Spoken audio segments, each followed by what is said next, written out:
예, 안녕하세요. 중국 공산당과 인민해방군, 글로벌리스트 흑막 세력, 악마의 나라티브 사제들 이 세 집단에 대한 전 세계 가치지향 애국 민중의 투쟁을 매일매일 전해드리고 있는 세인의 탈출입니다. 오늘은 심각한 얘기를 하고 싶습니다. 지금 K-방역 완전히 무너져가고 있습니다. 이거 아마 거의 재앙적인 수준까지 무너질 수 있습니다. 이 방역 체계가 잘못되어 있고 그동안 2년 동안 준비를 하나도 안 해갖고 이 모양 이 꼴이 되는 것 같습니다. 그리고 이제 이와 더불어서 미국도 지금 전체 이 민주당 글로벌리스트의 구도가 무너졌고 한국도 역시 마찬가지로 그러한 구도가 무너지고 있습니다. 이런 상황에서 윤석열은 김오수를 거론하면서 이야기를 했는데 그 본래 뜻은 뭐냐? 저희가 해석하기로는 모든 전문직 여러분 관리하십시오. 나서 주십시오. 그러한 메시지를 발신했습니다. 오늘 그 같은 이야기를 살펴보도록 하겠습니다. 조성환 교수님 모셨습니다. 안녕하세요. 네, 안녕하세요. 예, 먼저 K-방역 얘기 좀 잠깐 해보죠. 이게 뭐 웃어야 될지 울어야 될지 모르겠습니다. 아주 거대한 착각입니다. 네, 착각이죠. 예, 그 방식 자체가. 예. 네네. 우선 뭐 사실은 우리 위대한 의료인들, 국민들 때문에 초기 대응에 사력을 다했는데 그 뒤에 그걸 싹 가져가서 K-방역 이래가지고 우리 문재양 대통령의 말하자면은 장기로 잘 써먹고 있었습니다. 근데 위드 코로나 아무런 준비 없는 위드 코로나를 푹 던져버리고 난 뒤에 딱 한 달 만에 2,000명 환자에서 7,000명으로 또 우리 질본 질본 본부장은 2만 명까지도 가야 된다. 갈 수 있다. 갈 수 있다. 예. 네, 하루에 2만 명까지도. 예. 예, 그 2만 명이란 숫자가 사실 별로 그렇게 갈 수 있어요. 할 수 있죠. 그러니까 예. 가는 게 문제가 아니라 거기에 대한 대응 체제가 안 돼 있는 게 문제예요. 그렇죠. 대응 체제가. 예. 일선에 지금 7,000명 가지고도 완전히 아수라장이죠. 예. 이송 차량 안 돌아가고 생활형 격리 시설 저거 부족해요. 그래가지고 저 격리 기간을 자꾸 축소해서 지금 일주일까지 축소하겠다는 거거든. 그리고 지금 열흘입니다. 지금 열흘까지 축소됐고 2주에서 열흘 사이. 예. 그 다음에 입원실 태부족하고 중환자실 태부족하고 그럼 그동안 2년 동안 뭐 하고 자빠져 계셨었냐 이렇게 되는 거지. 백신도 늦게 해가지고 뭐 다 하니까 뭐 백신 믿었겠죠 뭐. 아 글쎄요. 이 생활형 격리시설에 들어갔을 때의 장점은 예. 이 코로나가 이게 갑자기 악화되는 경우가 있거든요. 그렇죠. 그것에 대해서 모니터링 해준다는 거는 장점이에요. 예. 예를 들어서 발열이 갑자기 치솟는다. 특히 예. 더 무서운 거는 혈중 산소 포화 농도가 이게 갑자기 떨어지는 거예요. 이게 이제 숨가 빠지는 거거든요. 숨을 못 쉬게 되는 상황인데. 그러니까 어느 순간에 워낙 빠르게 진행하니까 네. 이 문제에 대해서 알라트를 해야 되고 그다음에 바로 체크를 해야 되죠. 네, 저는 그래서 그 생활형 격리시설을 들어가면 그게 장점인데 장점입니다. 그래서 예. 의사들에게 물어보면 들어가세요라는 사람이 많아요. 예. 들어가세요라는 사람이 많은데 실제로 들어가는 사람들 말을 들어보면 야 이거 못 먹어서 죽겠다는 거야. 유통기가 기한이 표시된 공산품형 식품만 먹는다 이거예요. 왜냐하면은 그러니까 책임지기 싫으니까 코로나의 예우 중에서 가장 중요한 예우 중에 하나가 입맛이 떨어집니다. 맛을 볼 수가 없어요. 예. 그런데다가 공산품은 말하자면 저작하는 거 말고는 없잖아요. 딴 거는 뭐 향이든 뭐든 간에 어쨌든 간에 우리 공산품이 한국 음식은 아닌 뜨뜻한 거 뭐 이런 게 그렇죠. 돼야 되는데 예를 들어서 부근의 식당에서 그럼 주문해서 먹을 수 있냐? 안 된다는 안 거라. 된다죠. 왜냐면 그 유통기한 표시가 안 돼 있으니까. 그러니까 유통기한이 표시된 공산품형 식품만 되니까 이거 들어갈 때 저것도 갖고 들어가야 되나 봐. 우리 전자레인지 같은 거. 전자레인지 하나 들고 들어가야 된다는 소리예요. 조그만 거 싸구려 하나 사갖고 그래야 뭐 뜨뜻한 걸 좀 제대로 먹어. 근데 이게 극단적 관료주의죠. 왜냐면 그러니까 자기들이 유통기한이 표시된 공산품형 음식은 네. 사고가 났을 때 물을 수가 있잖아. 그렇죠. 책임을. 네. 근데 부근 식당에서 만약에 배달했는데 식중독이 일어난다든지 이러면 책임 못 지니까 이게 사실은 이제 극단적 관료주의인데 우리 60년대, 70년대 소비에트 소련에서 볼 수 있는 일들이 지금 우리 일상에서 진행되고 있습니다. 그러니까 이 부분에서 주문할 수 있는 거 요새 뭐 배달의 민족이 있기 때문에 다 알아서 주문하거든. 그러니까 주문하면 내가 뭘 주문했는데 주문해서 이거 먹고 했을 때 문제 생기면 내가 책임질게 각서 받고서 뭐 주문해서 먹도록 해주면 되는데 그거를 이제 어떻게 그러니까 관리해야 된다 이거지. 근데 실제로 관리의 질은 나쁘고. 근데 이게 이제 지금 이 문제 가지고 지금 이제 사람들의 생명권하고도 관련된 문제인데 워낙 정말 유중한 문제이긴 하지만 느낄 수 있는 체감인데 체감하지 못하지만 지금 정말 거의 국가가 마비되거나 해체되거나 파괴된 요소들이 이 정부 들어와서 그냥 절비하게 진행이 됐잖아요. 그러니까 에너지, 이게 물가, 예. 부동산 집값, 그다음에 한미동맹 등등등, 그다음에 이런 것들이 그냥 국가의 근본적인 요소들이 다 망가졌고 지금 코로나는 자칫하면은 예. 방역 실패, 의료 체제 파괴, 그다음에 가장 근본적으로 그래도 어쨌든 이렇든 저렇든 살아야 될 거 아니에요. 예. 자칫하면은 생명에 대한 개인의 자기 권리, 자기 선택 이런 것까지도 다 망가져 버릴 수도 있는. 예, 그래서 이런 문제, 그러니까 이게 좀 이상한 게 체제가 바쁜 사람들은 돈 내고 유료로 검사를 받으면 좋을 텐데 검사는 정부에서 제공하는 무료 검사만 유효한 것으로 인정을 해요. 그래 놓으니까 검사소에 하루에 7,000명 발생하면 저도 당해봤는데 수동적 감시 대상. 그러니까 그 사람이랑 밀접하게 접촉했던 사람. 제가 수동적 감시 대상이에요. 감시 대상이야. 수동적 감시 대상이 뭐 3만 명 하루에 5만 명 발생한다는 얘기인데. 그렇죠. 그러면 이런 사람들이 가서 검사를 받으려고 이제 그 국가에서만 인정하는 데를 가야 되니까 보건소나 선별 무슨 이런데. 가면은 뭐 하루에 3시간, 4시간을 벌벌 떨면서 기다려요. 그러면 거기 가서 검사 받느라고 하루 종일 시간 깨먹고 위험하고 이거를 내 돈 내고 그냥 내가 검사 받을 수 있게 해달라. 이것도 정책으로 그게 안 돼. 그러니까 이게 관료들이 이 문재인 정부가 하도 색깔이 이상하니까 정책 건의를 못 하는 거예요. 그렇죠. 돈 주고 가서 하라고 그러면은 특권청은 병원에서 하고 우리는 기다려야 되고 근데 그 비용 차가 많이 납니다. 그렇죠. 보니까 한 돈 10만 원. 아니 한 3, 4만 원 한 대부터 시작해서 10만 원이 훌쩍 넘는 그런 병원마다 차이가 병원마다 있어요. 방식마다. 그리고 그래서 또 거기도 지금은 상당히 많이 지금 대기가 되는 모양이에요. 그렇죠. 그래서 이제 이 기본적으로는 이 K방역이 이 체제 자체가 법 정신과 법 운영 자체가 뭔가 좀 잘못되어 있다는 게 이번에 다 드러났는데 그러니까 문제가 두 개예요.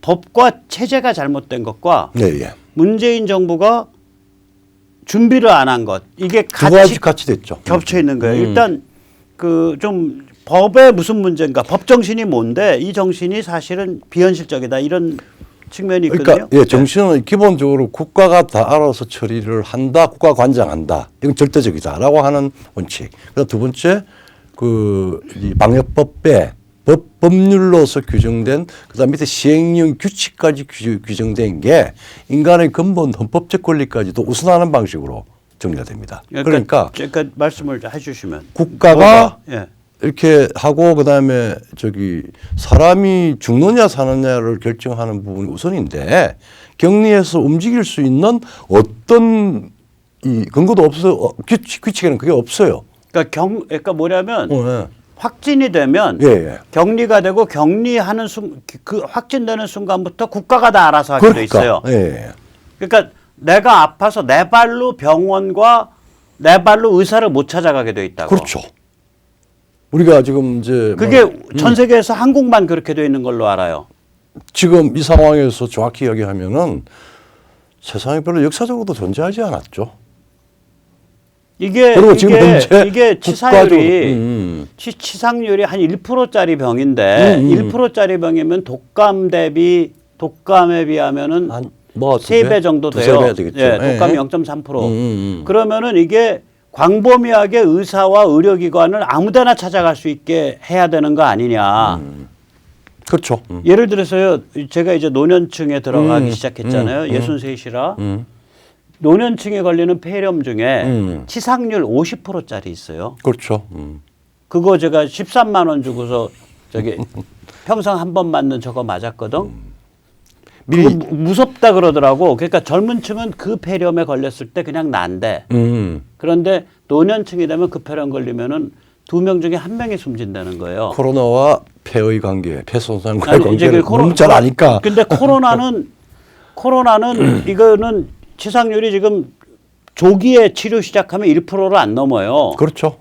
1% 안 넘는다고 지금 다른 나라도 다 낮아져 가고 있다. 그러면은 이런 종류의 질병을 완전 뭐 격리해 갖고 뭐 옛날 소록도에 나병 환자 집어넣듯이 격리해서 네 발로는 의사도 찾아가지 못해 이렇게 만들어 놓은 법이에요, 이 법이. 그러니까 숨 깔딱깔딱 하기 전에는 자칫하면 그게 안 돼.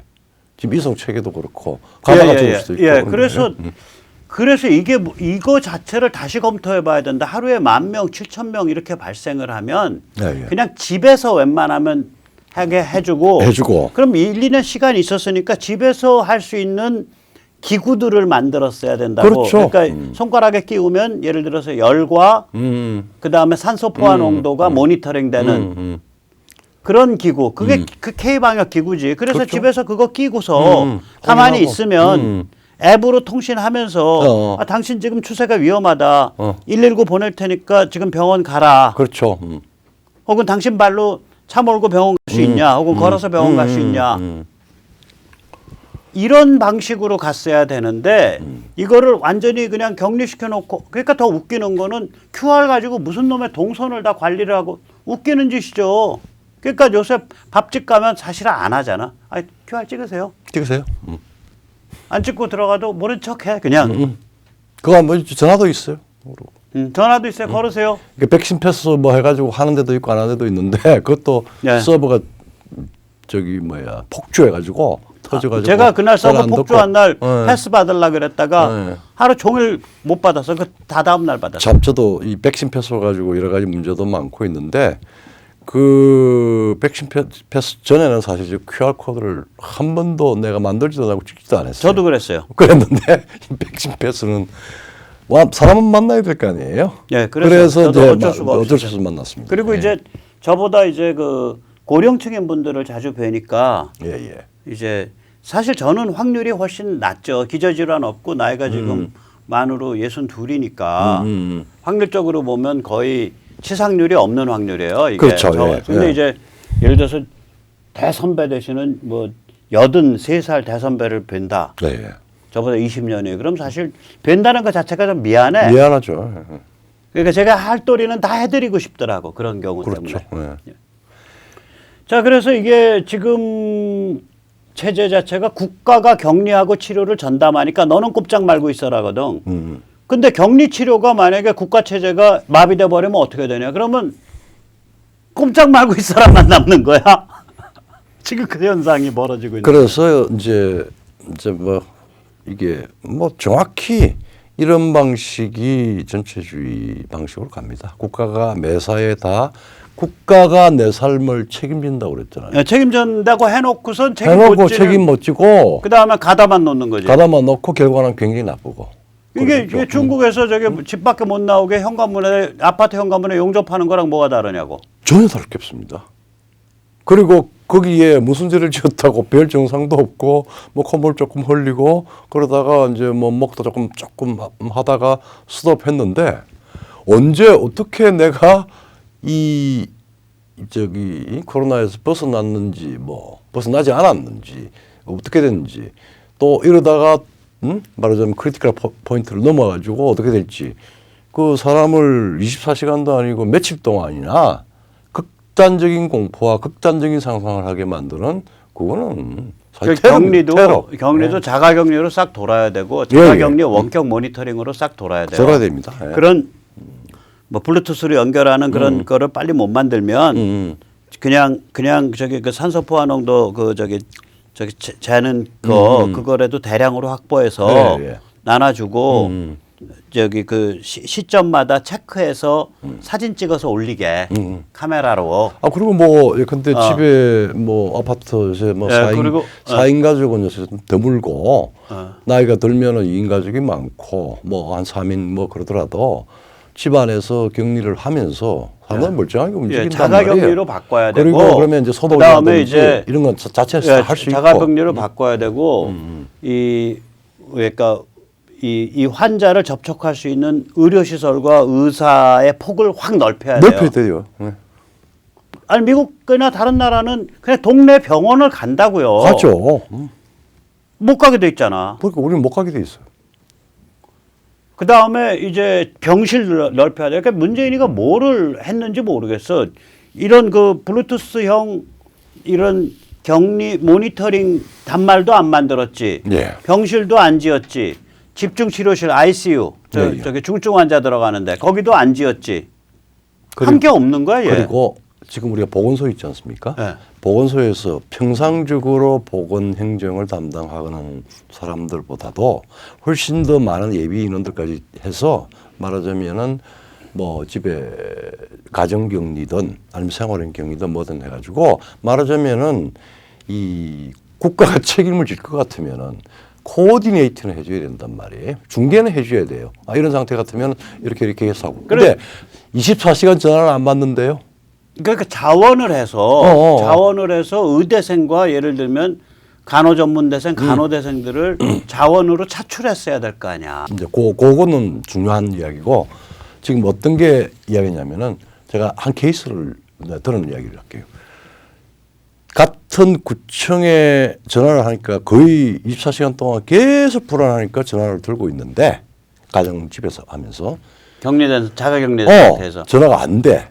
그리고 그러니까 아무런 자기 궁금증을 언제까지 내가 해야 되는 건지 뭐 몇 도가 되면 어떻게 해야 되는지 뭐 여러 가지 많을 거 아니에요. 그러면은 질병본부로 전화를 하면은 다시 이쪽으로 넘겨줘요. 그 다음에 질본의 홈페이지에 핸드폰을 들어가면은 이런 케이스에 따라 어떻게 해야 된다는 지침도 하나도 변경됨이 없어요. 전부 휴먼 컨택으로 해가지고 당신이 각 그 보건소에 그 지침을 받아라고 하는 방식만 나가고 그 다음에 이제 시간이 지나니까 갑자기 의사 그걸로 해가지고 11일 지나서 크게 악화가 안 됐으니까 해제된 거다라고 해서 일상생활을 해도 좋다. 그거는 오더래요. 그러니까 그게 개판이죠. 그러니까 거기다가 이제 이거 하면서 삼성만 해도 저기 병실 하라고 삼성이 5천억인가 내놓지 않았나? 제가 알기로 그렇거든요. 돈 냈죠. 근데 전염병 특수병원을 진내 만회하면서 밥그릇 싸움만 한 거예요. 저게 왜 저러냐면 전염병 특수병원을 지을 일이 아니라 기존 병원이나 병원 비슷한 곳에 일반 병실 기존에 조금씩 돈을 나눠줘가지고 일반 병실을 확충시키고 그 다음에 단독 중환자실. 네. 일반 중환자실이 안 돼요. 저 전염병이어서 단독 중환자실이 돼야 돼. 그렇죠. 예. 그 단독 중환자실을 병원에서 옆구리에 짓도록 그게 부지랑 이런 게 있을 때 한 실에 한 1억 정도 든대요. 1억이 좀 덜 든대요. 인프라가 있는 곳에 그렇게 나눠줬으면 중환자실만 5천 개를 지을 수 있었어요. 삼성 돈만 가지고. 그렇죠. 예. 그런데 저희들이 무슨 계산을 했냐면 이때다 이거요. 그러니까 없던 전문 병원 하나 딱만 전염병 특수병원 평소에는 가동도 안 해. 네, 그렇죠. 예. 그래가지고 그거 밥그릇 싸움. 그러면 병원 좀 병원장 가게 되지 이사진 하게 되지. 거기에 평소에 전염병 없을 때 룰루랄라 놀고 먹는 의사 취직할 수 있지. 그래서 그 밥그릇 싸움 한다고 병실을 안 지은 거예요 이자들이. 그러니까 그런 음모론이 음모론이 아니야. 그건 사실. 거기까지는 사실이야. 사실은, 음모론은 다른 게 음모론이야. 그걸 일부러 했다라는 게 음모론이고 밥그릇 싸움으로 돈 모아놓은 지 2년이 다 되도록 병실과 중환자실을 대대적으로 확충하지 않았다까지는 사실이란 말이에요. 그러니까 예. 거기다가 이 와중에서 시장지사가 추천해서 입학하는 특수의대 만들겠다고 또 밥그릇. 야, 지난번에 부지까지 또 확보하고 뭐 난리 쳤잖아요. 남원의 그 특수병원? 공공의대라고 공공의대. 공공의대라고 예. 하는 이름을 지금 모든 지금 대한민국은 그러니까 이 의료나- 와중에 밥그릇 찍어 먹겠다고 아무것도 안 한 거예요. 그렇죠. 예. 아이고 그래서 이제 이게 이런 일들이 우리가 상식적으로 한 국가가 혹은 한 개인들이 사는 이 커뮤니티 사회에서 도저히 상상할 수 없는 황당한 일들이 벌어지니까 이게 일부러 이런 방식으로 만들었지 않았느냐라고 하는 음모론이 급속히 퍼지고 있습니다. 그렇게 되죠. 예, 예. 야 이거 아기를 가지지 않으면 어떻게 이런 멍청한 짓을 골라서 시리즈로 하냐. 네, 왜냐하면 우리가 지금 뭐 또 봐도 네. 뭐 국제 뭐 미국은 잘 모르겠는데 한국에서 지금 한 2년 가까이 1년 한 8개월까지를 지내 보면은 터무니없는 기초 조치를 위반하고 참사를 일으킨 게 몇 개가 됩니다. 예예. 우선 우한 폐렴으로 먼저 이야기가 되었고 우한에서 나왔었는데 우한에 있는 사람들을 그냥 그대로 받았어요. 그러니까 중국으로부터의 입국을 입국을. 차단하지 않았죠. 그러니까 차단하지 않았는데 네. 제일 먼저 들어온 게 우한 더 쪽에서 웃기는 게 뭔지 들어왔어요. 아세요? 네. 중국으로부터 입국을 차단해라라고 작년 2월 달에 제가 시위를 했거든. 그렇죠. 예. 그때 시위할 때 음. 야외에서 예, 예. 3m 떨어뜨려 놓고 앉아서 한 30명이 시위했는데 제가 감염법 위반으로 지금 재판 중이야. 거기도 또 걸려 있어요. 나 참 야 웃겨서 이제 그게 바로 감염법 그것도 아마 시행령쯤 될 거예요. 예, 그래서 법률이 아니라 예, 나- 감염병 시행령이 아니 더 웃기는 건 뭐냐면 헌법적인 권리를 아니 더 웃기는 건 뭐냐면 그러죠. 그때가 그 누구의 명령을 어긴 거냐 서울시장 박원순의 명령을 어긴 거야. 근데 박원순이 그 명령을 할 근거가 질병관리법상 없어요. 왜냐하면 그때는 질본이 아직 발표하기 며칠 전이야. 아 그래요? 예. 황당한 재판 받고 있다니까요. 이게 국가를 내세우고 그러니까 극단적인 관료주의로 가면 정말 지금 우리가 뭐 웃지 못할 일이라고 생각은 예. 하지만 개인적으로 그 문제에 당하면은 이건 엄청난 화가 나고 권리의 제가 상실 웃으면서 말할 뿐이지. 웃으면서 말할 뿐이지. 예? 뭐 이런 놈들이 이제 중국 차단을 안 한 거. 그다음에 그다음에 백신 가지고 백신 늑장 부렸잖아요. 입덧선매라고 그 상식적으로 다 핸드넛 정부였잖아요. 이거 원래는요 지금 SK가 만약에 아스트라제네카나 노바백신 생산 안 했고요. 삼성이 파이자 이런 사람들이랑 그래서 잘 말했었고. 알고 모더나 잘 알지 않았더라면 저희 백신 도입 한참 늦어졌습니다. 그렇죠. 국력이 있고 기업들이 일선에 나가 있으니까 그렇죠. 예. 이게 늑장 대응을 했는데도 남들보다 한 6, 7개월밖에 안 늦은 거예요. 그렇죠. 예. 이스라엘 같은 데 대비했을 때 한 6, 7개월 늦었거든 그렇죠. 저희가. 예. 그러니까 이자들 그래놓고 중국 백신 도입한다고 난리치고 아유. 또 이제 거의 보사부 백국장 당신 중국 백신 칭찬했는데 당신 그래서 시노백인 게 시노팜인지 잘 맞았어? 당신 그리고 자제나 당신 식구들? 돌파 감염 뭐 델타 뭐 이런 거 나오고 난 뒤부터 이게 일반화가 되고 백신을 맞아도 감염 가능성이 굉장히 존재한다라고 하는 게 이미 다 증명이 됐는데 의료 체계나 병상이나 이런 걸 전혀 준비 안 하고 인력도 준비도 안 하고 대비도 안 하고 퍽 그냥 위드 코로나 해가지고 열어놓고 우르륵 오고 그리고 또 불안하니까 검사 수 늘어나고 하니까 갑자기 이제 확장되고 병원은 무능인지 악인지 이게 헷갈려. 그렇죠.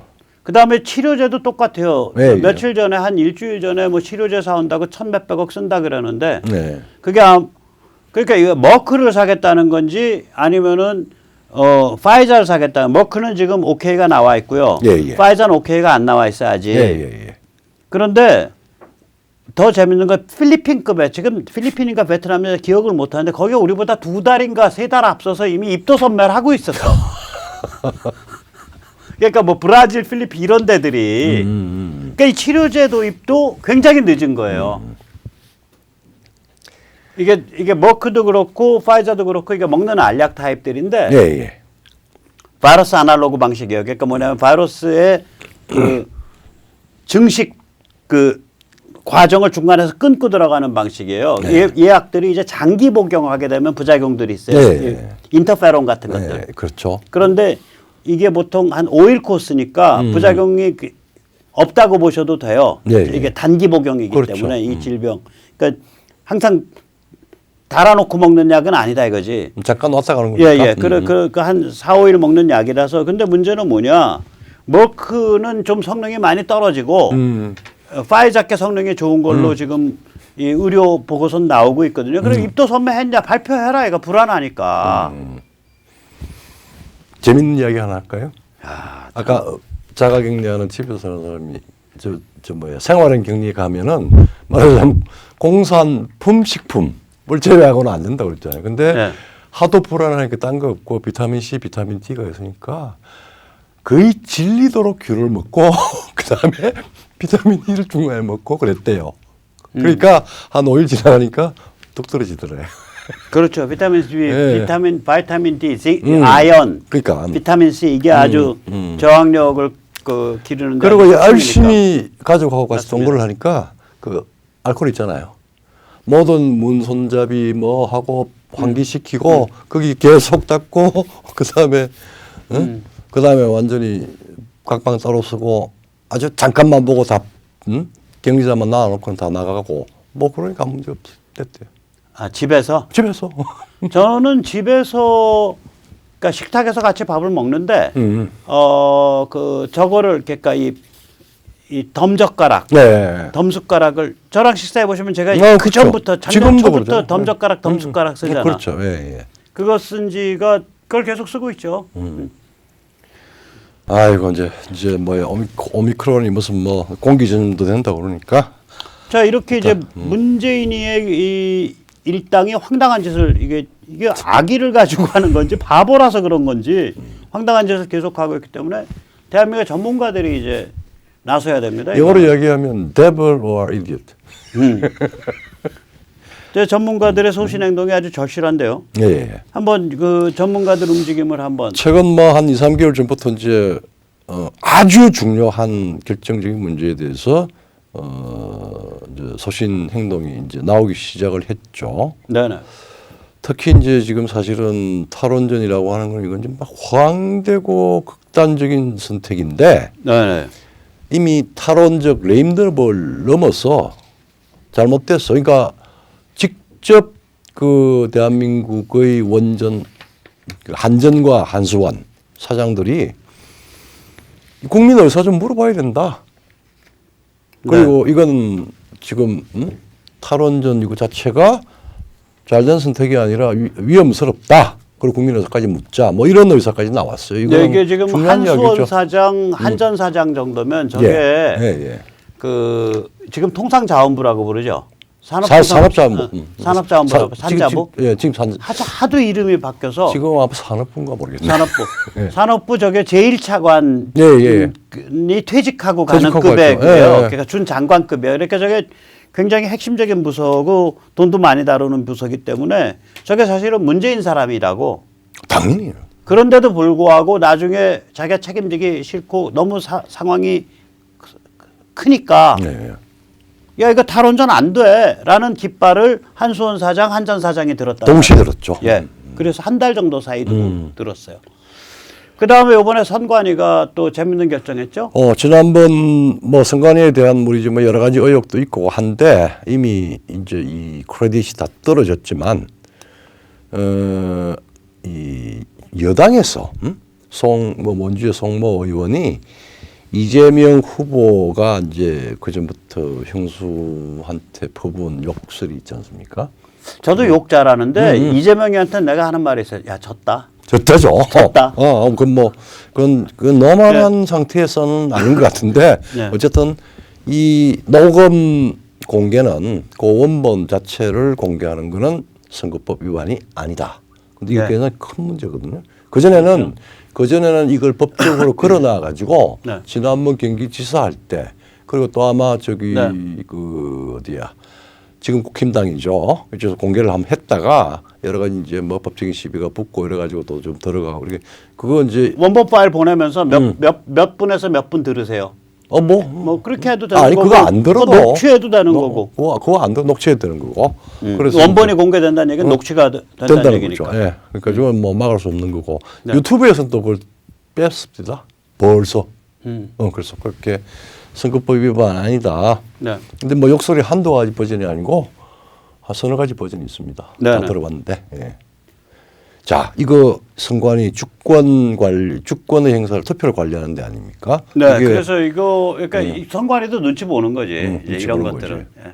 그다음에 이제 제일 지금 아마 굉장히 의아해서 어제 발언했죠. 네, 윤석열 후보가 네네. 이제 김어수한테 대해서 발언을 했습니다. 이거 굉장히 재밌는 발언이에요. 이게 이제 발언 내용 자체는